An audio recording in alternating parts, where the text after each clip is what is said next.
Hey guys, what's up? I'm Erin and welcome back to the channel. How much will your spending drop in retirement? An often cited stat is that retirees spend less in retirement, about 70 to 80% of their pre-retirement spending. But is that true? This isn't just a fun trivia question. Knowing how much you'll spend is at the heart of retirement planning. It's how we figure out the size of the portfolio we need, how long we're going to work, how aggressively we need to save, and ultimately how secure we'll feel once we stop working. So let's break it down. Where that rule came from, does it still hold true today, and what the latest data says about retiree spending habits. You'll only need 70 to 80% of your income in retirement guideline has a long history.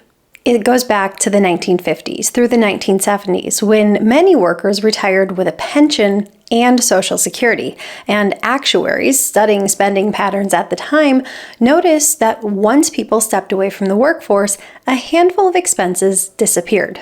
No more payroll taxes, specifically Social Security and Medicare, often less commuting costs. Maybe you don't have to do dry cleaning. Maybe you don't have to maintain that professional wardrobe. Many people went into retirement with a completely paid off home, so they were mortgage free from a debt perspective. And generally, kids at the time were out of the house and financially independent.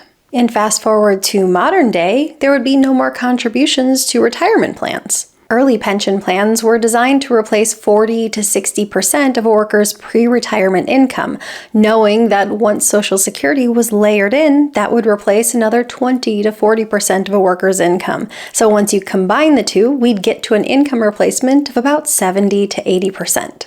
So when you added the drop in expenses with this pension plus Social Security math, the numbers worked. When added together, maybe you didn't need 20 to 30% of your income anymore. You were able to maintain a lifestyle that looked pretty darn similar while spending 70 to 80% of your pre-retirement income.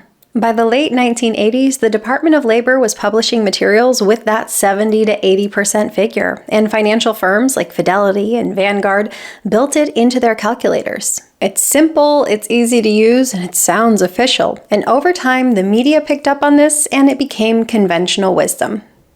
So why has this idea stuck around for so long? Well, back to that first point, it's simple. Retirement planning can get overwhelming fast. This gives people a very clean, memorable target. Plan to spend 80% of your pre-retirement income is much easier of a concept to grasp than, say, run 40 years of cash flow projections. Second, it was pretty darn realistic. For a middle-income retiree back in the 70s or 80s, the math really did add up. When you have fewer expenses and you layer it in a pension and Social Security, you really were spending in that 70 to 80% range. And third, it's become a really convenient planning tool. Advisors and institutions, financial writers, even people who just talk about personal finance, we need a starting point, and this gives us that benchmark. Using a 70 or 80% of income gives us something to build our retirement spending models around, and the more it gets repeated, the more authority it seems to gain. But there's an important caveat. As with everything in personal finance, it was always meant to be a general guide, not a rule set in stone. And then as we have fast forwarded to today, the profile of a typical retiree has changed. Many retirees have different income sources. They have different debts that they carry into retirement. Healthcare costs have changed over time. And now we see that the picture is a bit more nuanced and may not neatly fit into this package. Why it's not that simple anymore. Some things have changed, but some things haven't. And there are some catches we want to add. Not all expenses go down. Taxes don't disappear. You still very well may end up paying income taxes. You may pay income taxes on your Social Security, on a pension if you have one, or any withdrawals from a retirement account. Not everyone stops saving. A surprising number of retirees continue saving, whether this is for gifts, for a legacy, or simply for peace of mind. And I think this goes to show that old habits are hard to break. If you've spent a lifetime, 40 years, contributing to your retirement accounts and saving for your future, it's hard to turn that switch off. Housing and healthcare loom large. More people carry a mortgage into retirement than in the past, and we're also seeing the increased cost of healthcare, and it's crowding out other spending. And here's a really big shift that challenges the old assumptions about debt. By the late 1980s, about 42% of retirees were debt-free. Fast forward to today, and that number has fallen to just 22% of retiree households who are completely debt-free. We've become a culture that is much more comfortable carrying debt into retirement, whether that is a mortgage, an auto loan, credit card debt, or even student loans in some cases. If you retire with debt, you may not be able to use this 70 to 80% guideline. You would need to build a retirement cash flow plan that allows you to cover your debt obligations as well as your lifestyle. Otherwise, you might find that your debts eat up a large portion of your income and force you to live on a leaner lifestyle than you truly wanted. Now let's look at what the research actually tells us about retiree spending, because this is where it gets interesting. The Center for Retirement Research finds that on average, household spending in retirement drifts down only about 0.7 to 0.8% per year. For wealthier and healthier households, it's even less, closer to 0.3% per year. That's not a spending cliff, that is a slow and gradual decline. The Society of Actuaries often suggests following the retirement spending smile, saying that spending often starts higher for those early in their go-go years, then tapers down in the middle years, and then bends up again late in life when healthcare costs come into play. But again, it's gradual, not a swift one-time 20% cut right in the beginning. JP Morgan's data adds more color. They see that older households spend less in almost every single category, things like food, entertainment, and transportation. The exceptions? Healthcare and charitable giving, because over time, those tend to take up a growing share of one's budget. The Employee Benefit Research Institute breaks it down into real monthly budgets. About half of retirees spend less than $2,000 a month.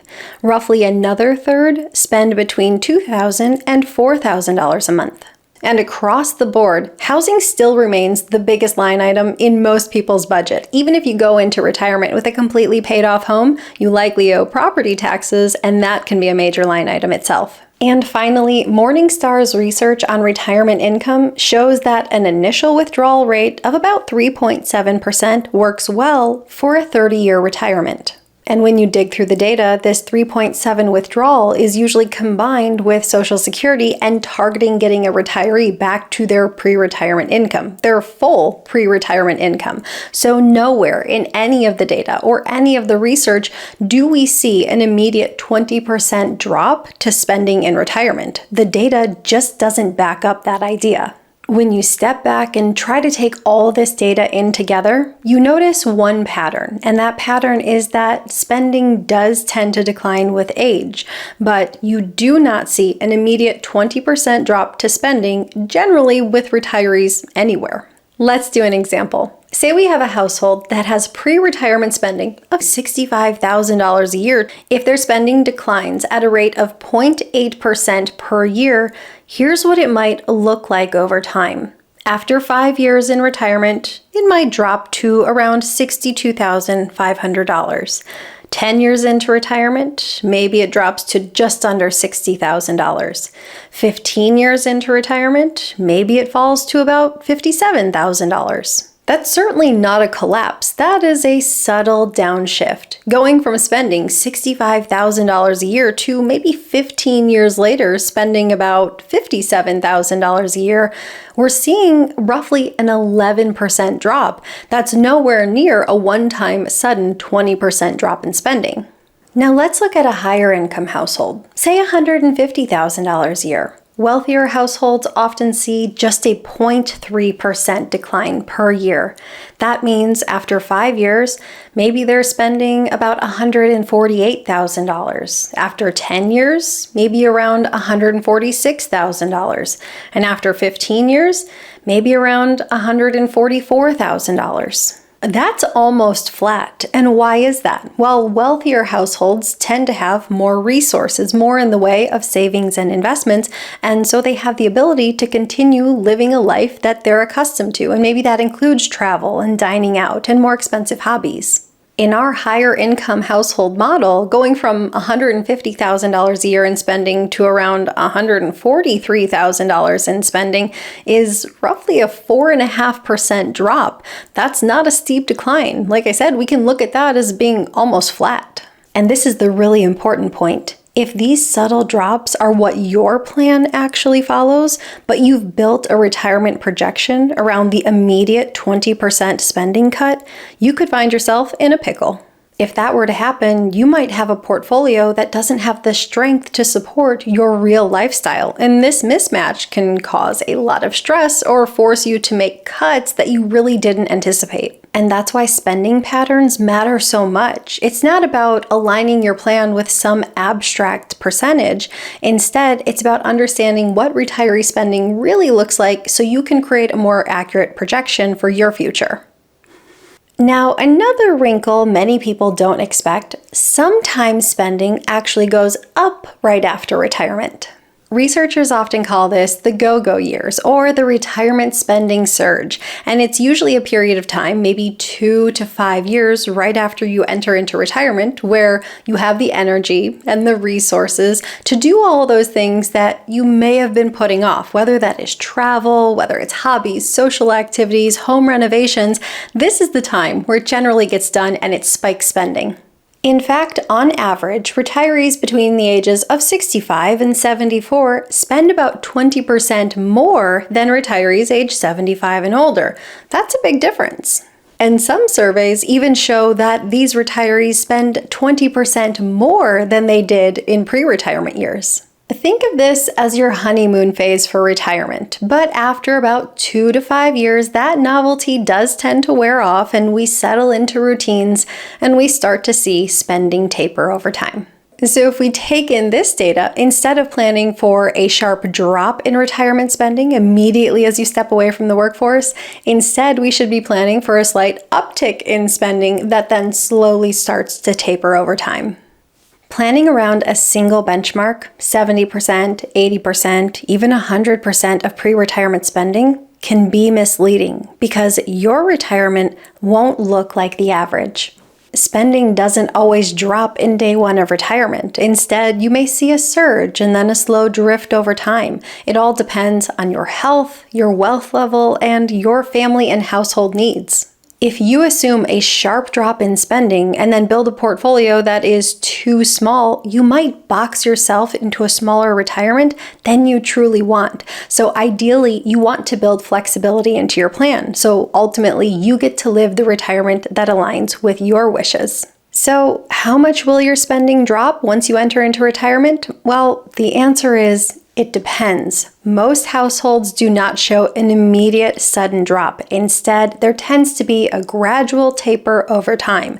And for wealthier households, we notice less of a decline and the spending stays almost flat. The key is this: you are the expert on your life. But still, retirement is uncharted territory, and it can be hard to get a clear view of what spending might look like 10 or 20 years down the road. That's why it can be so important to lean into good data and then build a thoughtful plan around that. So what is your plan as you look forward to retirement? How are you building a plan that will accommodate your spending? Leave your thoughts in a comment down below. I post new videos every single week. If you got anything at all out of this one, please give it a like. If you're new here, please consider subscribing, or if you know of someone who might get something out of this type of content, please consider sharing. I'll see you soon. Bye. Do you think this lighting's messed up? I think it's messed up. Does somebody want to tell me how to fix it?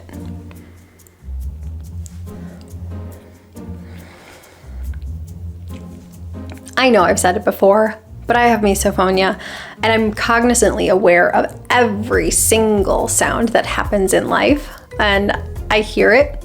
Like if I move my mouth, I hear a noise, and I'm so afraid that shows up on the microphone. So you can let me know if it does, but I hear it. I hate every sound in life. Sorry, misophonia is a thing, but Right now, I'm just very distracted by the sound of my mouth moving. Not the words coming out of my mouth, the actual sound of a mouth moving. Let me know your thoughts. I'm sorry if you hear it in the mic. These are things I don't think a typical person notices. Okay.